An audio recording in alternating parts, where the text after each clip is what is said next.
कल यमुना के तट के ऊपर कई सारे गरीब लोग, माइग्रेंट लोग इकट्ठे हो गए थे और जैसे हमारी नज़र में लाया गया उसको तुरंत हम लोगों ने उनके खाने का और उनके रहने का इंतज़ाम किया। सब लोगों को अलग अलग स्कूल की बिल्डिंग्स में उनके रहने का इंतज़ाम किया और उनके खाने का भी हम लोगों ने इंतज़ाम किया है। मेरी आप सब लोगों से गुजारिश है, हाथ जोड़ के गुजारिश है कि हमने सरकार की तरफ से खाने का बहुत इंतज़ाम किया हुआ है।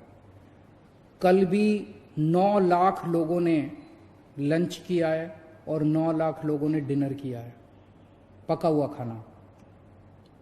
और कोई 9 लाख की बजाय 15 लाख भी लोग आ जाएंगे ना, 20 लाख भी लोग आ जाएंगे, उनका भी हम इंतजाम कर देंगे। फिर खाने की कोई कमी नहीं है।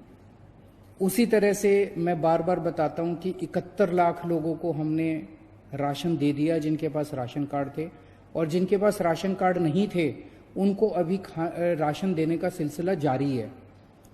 मेरी सभी मीडिया के साथियों से हाथ जोड़ के रिक्वेस्ट है और मेरी सभी आम नागरिकों से भी हाथ जोड़ के रिक्वेस्ट है कि इतना अरेंजमेंट करने के बावजूद भी जो बहुत गरीब लोग हैं उन लोगों को पता नहीं चल पाता कि सरकार ने क्या अरेंजमेंट कर रखा है।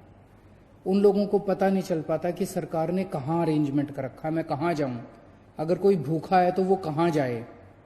मेरी आपसे रिक्वेस्ट है, अगर ऐसा कहीं भी कोई, जैसे कल आप लोगों ने हमें यमुना के बारे में बताया, हमने तुरंत एक्शन लिया। ऐसे ही मैं सोशल मीडिया के ऊपर हमारी पूरी टीम लगी हुई है।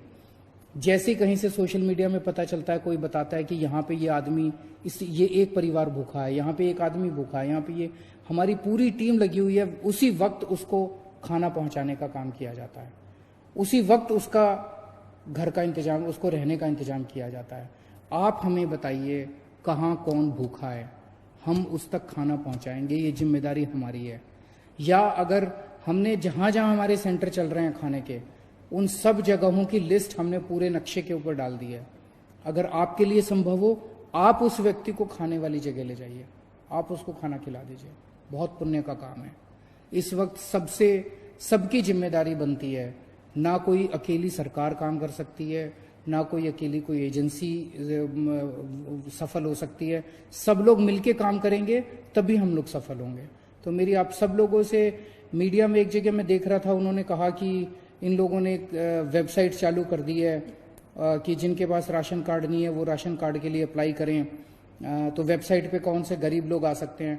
आपकी जानकारी के लिए बता दूं, 15 लाख लोगों ने ऑलरेडी अप्लाई कर दिया राशन कार्ड। वो जिनके पास राशन कार्ड नहीं था, उन्होंने खाना लेने के लिए, राशन लेने के लिए 15 लाख लोगों ने अप्लाई कर दिया है। मैं समझता हूं कि सब गरीब लोगों को इसके बारे में नहीं पता चलेगा, लेकिन हमारी जिम्मेदारी, हम सबको बताएं ना। सब एक दूसरे की मदद कर रहे हैं। जिन लोगों को वेबसाइट आती है वो उनकी मदद कर रहे हैं जिनको वेबसाइट नहीं आती है। लेकिन एक सिस्टम तो बनाना था ना। अगर जिन लोगों के पास कुछ भी नहीं है, उनके लिए ना कोई आधार कार्ड है, ना कोई किसी तरह का कार्ड नहीं, उनके लिए खाने का भी इंतजाम किया हुआ है। 9 लाख लोगों ने कल खाना खाया है। रोज हम 10-10 लाख लोगों को खाना खिला रहे हैं। तो सबको मिलजुल के प्रयास करना पड़ेगा। आप ऐसे लोगों को ढूंढिए जिन तक खाना नहीं पहुंच रहा, हम उन तक खाना पहुंचाएंगे। दिल्ली में लगभग 57 के करीब हम लोगों ने कंटेनमेंट जोन्स बनाए हैं।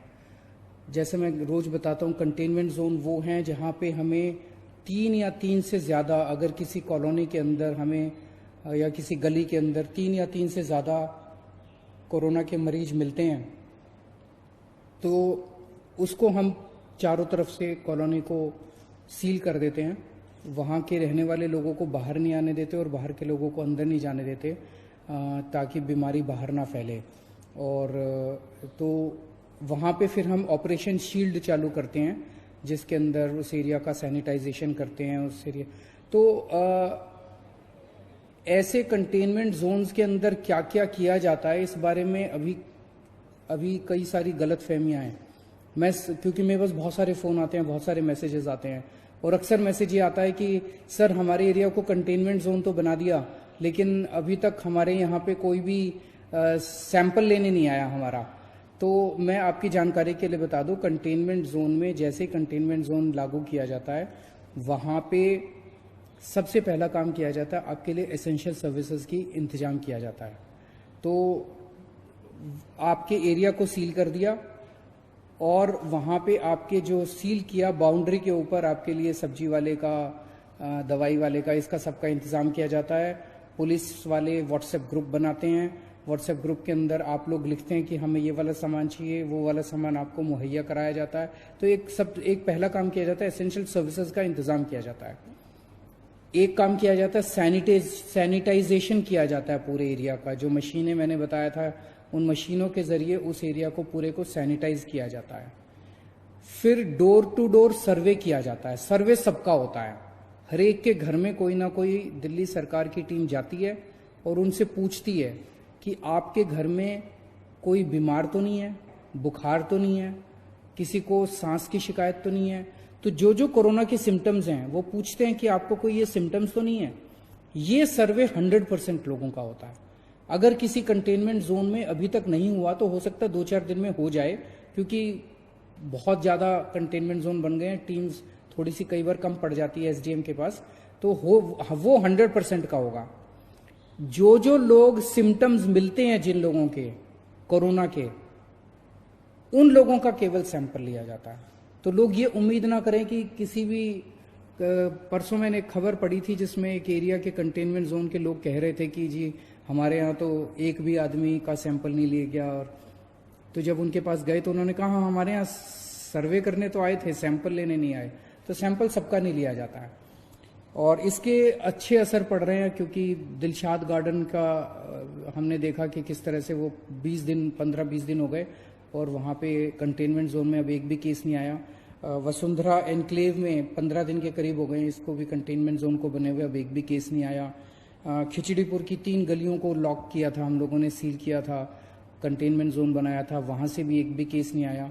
तो ये अभी तक एक्सपेरिमेंट, अभी हम लोगों का प्रयास सफल रहा है। आप लोगों को दिक्कत तो बहुत आती है, लेकिन सबके सामूहिक प्रयास से ही, सामूहिक उससे ही हम लोग सफल हो पाएंगे।